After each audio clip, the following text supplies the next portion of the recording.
Ouais les potox, c'est Antox et bienvenue dans cette nouvelle vidéo consacrée à la critique de l'épisode 5 de la deuxième saison de The Power. Avant de commencer, comme d'habitude, je vous invite à liker, partager, commenter la vidéo. Pour vous, c'est peut-être juste un clic, mais pour moi, ça représente énormément. Merci par avance à tous ceux qui le feront. Et si mon contenu vous plaît, n'hésitez pas tout simplement à vous abonner et pourquoi pas à activer la cloche pour ne louper aucune de mes autres vidéos. Et on a eu un épisode qui était vachement sympa, hein, comme j'ai envie de dire tous les épisodes qu'on a eu depuis le début. J'avais trouvé quand même que cet épisode était un petit peu longué en termes de rythme. En tout cas, c'est un ressenti personnel que j'ai parce que je savais hein, qu'on n'allait pas connaître le résultat et que ça allait être le gros cliffhanger du week-end. Je le savais, je le sentais à des kilomètres et ça a pas loupé, donc bien évidemment que ça m'a pas mal fait chier, mais c'est pas encore une fois quelque chose qui est négatif. Au contraire, c'est parce que moi je déteste les cliffhangers, mais en soi d'un point de vue tension, c'était ce qu'il fallait faire, donc finalement c'est quand même plutôt positif. À noter également que l'épisode faisait que 40 minutes avec générique inclus, donc en gros en net ça faisait peut-être 35 minutes à peu près, donc en fait finalement la durée d'épisode était assez courte. C'est juste voilà, c'est juste un ressenti que moi j'avais parce que je savais très bien où on allait aller et du coup je m'impatientais un petit peu tout seul, tu vois, mais c'est vraiment un problème que j'ai moi-même en fait. Concernant donc les doutes que Shona avait, parce qu'on pouvait se poser la question qui pour elle était une évidence hein, avec le truc de la pointure là, qu'est-ce qu'elle pensait en fait hein, concrètement, parce qu'on pour elle c'était une illumination, on ne savait pas c'était qui qu'elle pensait être le power player. Et bien finalement il s'est avéré que c'était Nathalie, donc sa copine de chambre quelque part. Elle avait même fouillé un petit peu avec les chaussures etc pour voir la pointure. Elle a même pas douté que c'était du mensonge en fait. Manon lui avait quand même dit plus tard, elle lui avait dit que voilà il peut tout simplement mentir. Le fait que ça lui ait même pas traversé l'esprit, je trouve que voilà ça annonce quand même pas mal la suite, je pense. Peut-être que là elle va réussir à se sauver, mais bon à mon avis ça va pas être très long. Mais quoi qu'il en soit, voilà, elle pensait que c'était Nathalie. À un moment donné elle pleurait même parce que voilà c'est sa copine de chambre, du coup voilà elle avait été attachée j'imagine. Sauf que j'avais trouvé que c'était un petit peu excessif. Alors je sais pas si c'est une hypersensible ou si elle jouait la comédie, mais clairement le fait de pleurer aussitôt, enfin je veux dire ils se connaissent depuis peut-être 3 jours grand max, le fait que elle pleurait pour une amitié de 3 jours, je trouvais que c'était un petit peu abusé, sauf bien évidemment si c'est une hypersensible. Mais voilà, moi je la connais pas, n'hésitez pas pour ceux qui la connaissent à me dire si jamais c'est le cas ou non. En plus ça penchait pas en faveur de Nathalie hein, parce que le truc c'est qu'elle lui avait posé la question c'est quoi ton métier etc, enfin qu'est-ce que tu aimes faire finalement, et elle avait dit que son taf c'était de faire rire les gens, en gros qu'elle était comédienne et qu'elle était surtout présente dans des comédies et pareil Shona elle s'est pas posé la question, elle est en train de m'avouer littéralement qu'elle est power player, mais du coup est-ce que ça veut dire qu'elle est réellement power player? Est-ce que c'est pas simplement hasardeux? Elle s'est même pas posé la question, donc vraiment son futur dans l'émission, même si elle arrive quand même à survivre, enfin je veux dire à ne pas se faire éliminer, franchement je pense pas qu'elle va aller très très loin hein. De l'autre côté donc on avait eu Manon qui voilà était en train d'exposer à tout le monde qu'elle savait, qu'elle connaissait l'identité du power player. Elle avait même donné ses arguments hein, les trucs là que je t'avais dit que j'ai trouvé que c'était complètement enfin c'est pas forcément que c'est stupide, mais c'est plutôt que c'est un raccourci qu'elle fait. On appelle ça un biais de confirmation, c'est-à-dire que elle partait du principe que c'était Vincent, du coup elle a posé des questions en partant de ce principe là, et chaque micro détail elle fait rattacher tout ça à Vincent, alors que si ça tombe ça aurait pu ne rien avoir. Là pour le coup c'est correctement tombé, mais je suis persuadé que si Vivian lui avait pas dit que c'était Vincent, jamais, enfin ça aurait été en tout cas beaucoup plus nébuleux pour elle. Et le fait qu'elle l'étale un petit peu à tout le monde, quelque part ça m'a fait un peu sourire, ça m'a beaucoup fait rire d'ailleurs quand Mélanie elle a dit moi je pourrais faire une blague comme ça. bah oui, en fait, n'importe qui, enfin, faut pas voir le sexe comme le mal, les meufs peuvent également faire des blagues de cul, donc encore une fois, je trouvais que c'était un énorme raccourci qu'elle faisait, mais bon, pour le coup, elle a eu une chance énorme puisque bah, c'est tombé juste, et c'est pas sa seule chance d'ailleurs, puisque, eh bien, forcément, on a eu le fameux duel des cibles, hein, le fameux duel qui avait été teasé un seul jour. Bon, voilà, on a quand même eu le fameux duel qui était plus ou moins sympa. En tout cas, ça l'aurait probablement été si la prod ne nous avait pas tout simplement spoilé la stratégie, puisque avant même que le jeu commence, ils veulent pas qu'on joue hein, avec les candidats. Je sais pas pourquoi. Ils ont pas envie qu'on joue avec eux, hein, parce que avant même que le jeu ne commence, ils t'ont expliqué la stratégie, qu'est-ce qu'il fallait faire, etc., etc. Et du coup, bah, quand tu as vu, quand tu regardais le jeu, bah t'étais moins investi. En tout cas, moi, c'était mon cas. J'étais beaucoup moins investi parce que bah, j'avais même plus envie de réfléchir. Je connaissais l'astuce, donc je m'en battais les couilles, en fait. Et ça, par contre, c'est un gros problème que j'ai avec cette émission, c'est qu'ils veulent pas te faire jouer. Autant avec deux cerveaux, ils te laissaient jouer, c'était super cool. Par contre, là, je sais pas pourquoi ils te coupent l'herbe sous le pied. Je sais pas si c'est eux qui vont faire la prochaine émission. Donc normalement, ça s'appelle Cluedo, le prochain truc. Je sais pas si c'est eux qui produisent, quelque part, j'espère quand même, parce que voilà, niveau rythme, il y a quand même pas photo par rapport à Banijé. Mais si c'est eux, par contre, bah, j'espère qu'on va pouvoir quand même un minimum jouer, parce que bah, c'est frustrant, en fait. T'es pas frustré, toi, d'avoir tout sur un plateau d'argent et de ne même pas pouvoir être un minimum actif? Moi, franchement, ça m'a saoulé. Je te le dis honnêtement, ça m'avait gonflé. C'était en gros un jeu du triangle, hein, donc il fallait retirer entre 1 et 3 triangles jusqu'à ce que chacun se rendait la balle, en gros. Hein. Chacun devait tirer un nombre de triangles compris entre 1 et 3, et le dernier qui avait le triangle, il avait perdu. Ça aurait pu être un jeu d'ailleurs hein, dans les 50, typiquement le jeu là, comment ça s'appelle, le face à face, je pense ça s'appelle, j'avoue que je me souviens même plus, mais ça aurait pu clairement être un jeu qui aurait été là-dedans. Mais voilà, bon, ça a été dans deux Power, le jeu était assez sympa, l'arène était cool, hein, j'en parle pas trop, mais le décor, voilà, avec toutes les lumières, etc., franchement, c'est plutôt joli. Ça, c'est une patte d'ailleurs qu'ils ont sur jeu 89 à mettre pas mal de lumière et tout, et à tourner justement de nuit. Je trouve que ça rend un meilleur visuel en fait que à tourner de jour avec un vieux ciel nuageux, tu vois. Il a eu le délire du coup avec l'avantage qui a été complètement inutile, hein. C'est aussi ça que je disais, voilà, j'ai trouvé que ça grattait quelques minutes à gauche à droite parce que bah, ça typiquement ça en faisait partie pour moi puisque bah, ça a été inutile en fait. Il y a eu l'avantage que Manon a eu, d'ailleurs justement Vincent lui bon il se sentait obligé parce qu'il s'est dit ouais Manon en fait si je l'ai face à elle, il était au pied du mur en fait. Si c'est elle qui gagne, en gros, il est foutu, tu vois. Et du coup, il a donné l'avantage à Manon.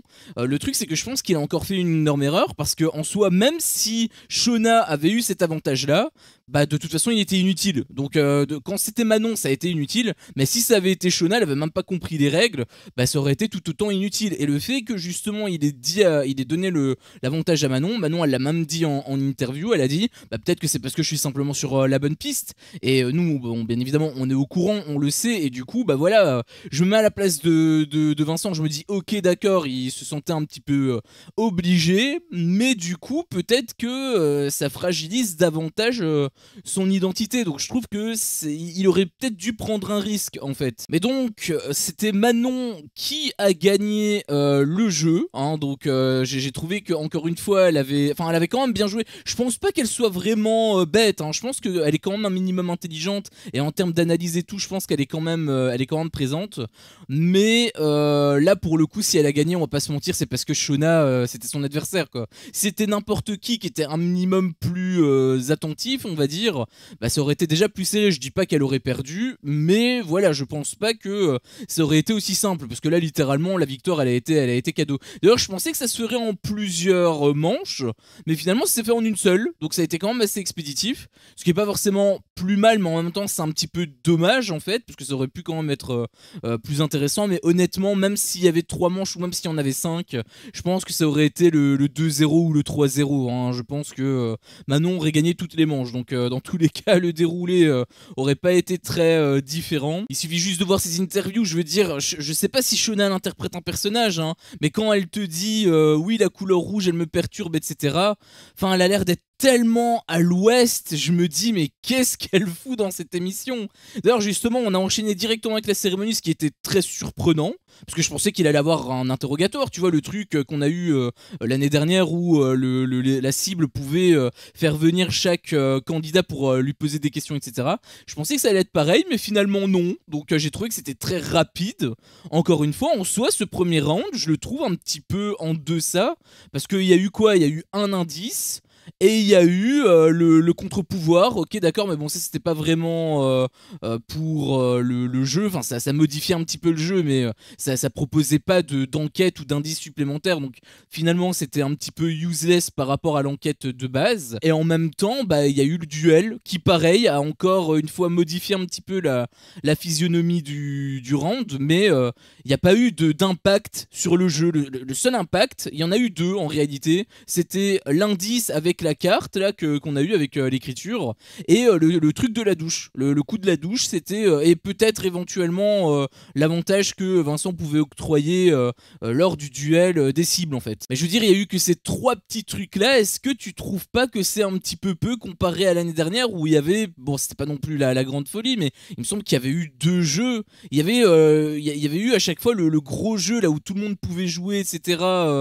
Avec enfin non, il y avait qu'une personne plutôt qui devait être désignée, c'était du coup la villa contre le power player en somme, et c'était des super jeux. Il y avait des trucs, je me souviens avec les drapeaux là que Nicolas devait trouver, et que finalement il a fait mieux que que Maïsan, alors qu'il y avait des drapeaux qui étaient super faciles, elle allait faire un score exécrable. Enfin bref, ça c'était des jeux qui faisaient avancer également l'enquête, et je trouve que bah ils se focalisent trop sur les changements de règles plutôt que le concept de base qui est l'émission en fait, hein, simplement l'enquête quoi, tout simplement. Mais bref, on a eu du coup la cérémonie qui était finalement assez prévisible, puisqu'on savait de toute façon que Shona avait un doute entre deux personnes. C'était soit Nathalie qu'elle pensait elle justement en tant que power player, ou tout simplement Vincent, puisque Manon de toute façon lui avait soufflé, et il y avait également Vivian qui lui avait soufflé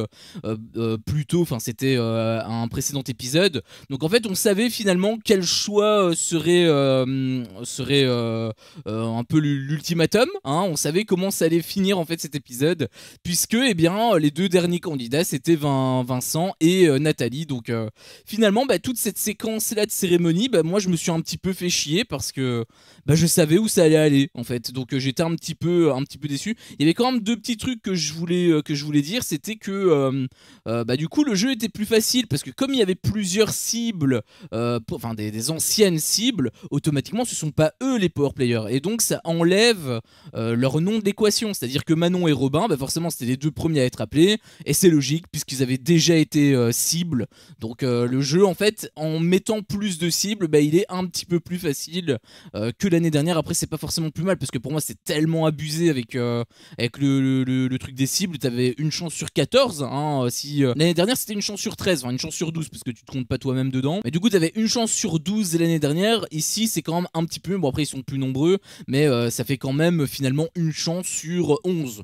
Donc bon, c'est un petit peu mieux, hein, c'est pas non plus la grande folie, mais j'essaie de trouver des points positifs comme je peux, hein. Il y avait aussi Nathalie qui voulait aider justement Shona, même si en fait ça servait à rien, parce que forcément si tu lui mens, là, on avait déjà vu des gros coups de trahison l'année dernière avec Eddie notamment, donc il est évident que tu ne peux pas faire confiance à n'importe qui, même si c'était ta pote de chambre. On avait vu que Maïsan elle avait complètement niqué, même Eddie, hein, c'est aussi son pote de chambre, donc il est évident que tu peux faire confiance à personne en fait, hormis aux cibles, aux autres cibles. En fait tes seuls alliés c'est les autres cibles réellement. C'est pour ça que je disais que voilà, il fallait que Manon elle se soude les coudes avec enfin elle se serre les coudes, en fait je m'étais trompé déjà la première fois, elle se serre les coudes avec Robin, parce qu'au moins il est dans la même situation que toi, donc t'es sûr à 100% qu'il va pas te niquer, tu vois. Là en l'occurrence tout le reste bah, tu peux pas savoir réellement. Elle avait quand même tenté d'aider en mettant un V, mais bon déjà le message je trouvais qu'il était pas très clair, enfin ça pouvait être Vivian, ça pouvait être 2, d'ailleurs c'est c'est ce qu'elle avait compris Shona, et honnêtement c'est ce que j'avais compris aussi parce qu'il était en deuxième position en fait, hein, Vincent. Du coup message pas très clair, plus le fait que bah, tu peux faire confiance à personne, bah automatiquement c'est assez délicat en réalité. Et il y a justement le dernier petit point qui était déjà un point qui était un peu polémique pour l'année dernière,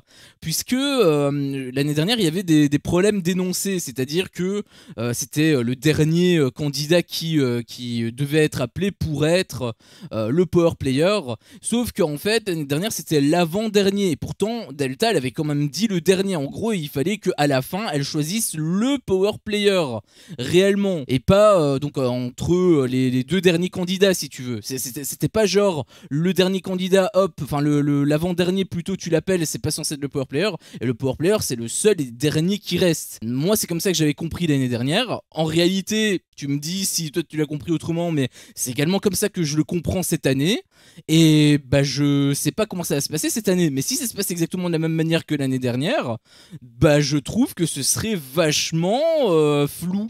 En fait, je trouve que ce serait pareil, hein, c'est-à-dire que ce serait assez mal expliqué, donc on verra de toute façon à l'épisode de lundi comment ça va se découpiller.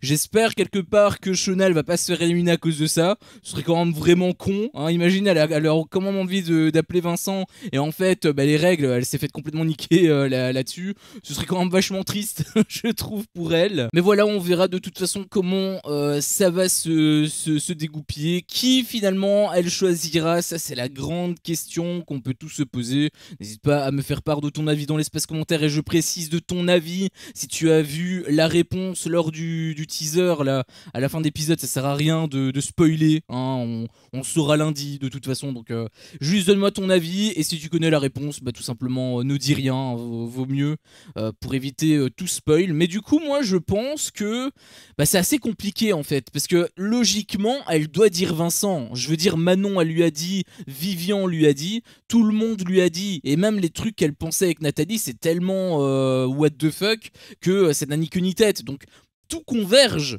vers Vincent. Le souci c'est que là on parle de Shona, on parle d'une meuf qui est elle-même perchée, donc elle pourrait très bien te choisir Nathalie en fait. Elle pourrait très bien te la choisir et se faire éliminer bêtement. Et je me dis qu'en réalité ce serait quand même mérité, parce qu'au vu de la manière dont elle a joué, franchement, si elle avait été toute seule, elle aurait été complètement bouffée toute crue, hein. C'était pourtant évident que Vincent avait fait des grosses boulettes, mais elle est tellement à côté de la plaque qu'elle les a même pas vues. Honnêtement, j'espère quand même que Vincent va s'en sortir. Je sais pas trop comment ça va se dégoupiller, mais j'espère qu'il va quand même s'en sortir. Et bah, du coup, ce serait dommage pour Shona, mais on va pas se mentir, Vincent a quand même un plus gros potentiel, même en tant qu'enquêteur. Il a quand même un beaucoup plus gros potentiel que Shona, qui en fait va juste servir de plan drague à Vivian, hein. Je suis désolé, mais elle va juste servir à ça dans le reste de l'émission. Donc j'espère qu'elle choisira Nathalie. Vraiment, j'espère que ce sera Nathalie pour elle le power player, comme ça elle sera éliminée. Je sais que c'est dur à dire, hein, c'est quand même assez agressif peut-être un petit peu, mais pour moi elle a pas bien joué du tout, et à partir du moment où tu joues pas bien, bah tu mérites pas d'aller plus loin. Après voilà, Vincent n'a pas spécialement bien joué non plus, il a fait d'énormes boulettes, d'autant plus qu'avec l'image qu'il renvoie on aurait pu s'attendre à quand même bien meilleure prestation de sa part. J'en suis le premier déçu, mais au moins les choix qu'il a fait étaient un minimum logique. Le coup là avec justement Manon pour éviter que elle reçoit l'indice parce qu'elle était en conflit avec Jessie, en réalité c'était intelligent. Pareil avec le truc de Robin, il connaissait personne, c'était aussi intelligent. En réalité il a quand même une certaine logique, Vincent, donc je pense qu'il pourrait faire un meilleur candidat sur l'émission, peut-être pas en tant que power player du coup, mais en tout cas en tant qu'enquêteur je pense qu'il serait déjà beaucoup mieux que Shona, qui on l'a vu de toute façon n'a servi absolument à rien. Enfin bref, sur ce c'était mon avis sur cet épisode. Merci à toi d'avoir visionné la vidéo, hein, comme d'habitude, hein. N'hésite pas à interagir avec celle-ci si jamais tu as envie de me soutenir, que ce soit avec des likes, que ce soit avec des partages, que ce soit également avec des commentaires. Je me ferai un plaisir d'y répondre, et si jamais tu n'es pas abonné, n'hésite pas encore une fois appuyer sur le gros bouton rouge pour me donner de la force, ça fait toujours extrêmement plaisir. Et en même temps, je le case là, si jamais tu as envie de louper aucune de mes autres vidéos, eh bien tu sais ce qu'il te reste à faire, il te suffit tout simplement d'activer la cloche. Merci à toi encore pour ton visionnage, et je te dis du coup à lundi pour le prochain épisode. Ciao.